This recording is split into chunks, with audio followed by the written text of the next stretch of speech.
I'm just trying to explain. First of all, there's a lot of stuff Americans just don't understand because American media just do not exactly underscore it. I mean, let me tell you some things I saw on the West Bank, okay? So this is called the Abraham Accords, okay? We went to the Tomb of Abraham. Have you ever been there? At least the purported Tomb of Abraham, recognized by all three Abrahamic religions as the Tomb of Abraham. Have you ever been there? No. Okay, it's in Hebron.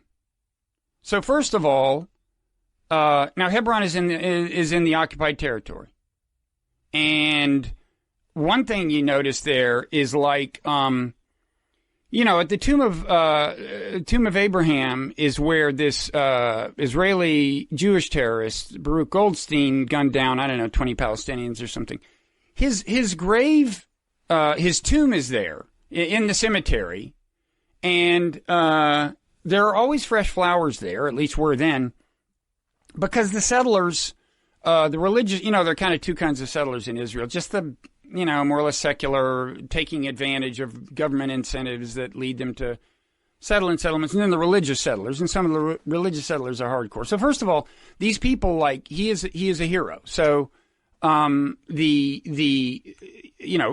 the settlers that Israel has transplanted to what is under international law Palestinian territory, are of this type. They are celebrating and almost, daily celebrating a terrorist. But the other thing about Hebron is it's one of the most, it was the most apartheid-like thing I saw there. There's a street from the Tomb of the Patriarchs to kind of downtown Hebron, which takes you into a part of Hebron that's more thoroughly under Palestinian control, although everything is ultimately under Israeli control in the West Bank. And Palestinians aren't allowed to walk on the street. It's only for Jews. And Palestinians, to walk from the tomb to downtown Hebron, have to, look up in this hill, and there's this kind of this path that they're pushing strollers along and stuff because they're not allowed to walk on the street. We were taken on this tour by this group called Breaking the Silence, these former Israeli soldiers who were in the occupation. And I mean, the stories they told us, and I don't want to go on forever about this, but I just really think when you see the way this whole thing is being processed in the media, why haven't the Palestinians accepted one of these great deals? Maybe this will drive it home to them. And what you appreciate when you're on the West Bank is if they have any sense of normal human dignity and pride, of course they're not gonna get down on their knees given the way they're treated.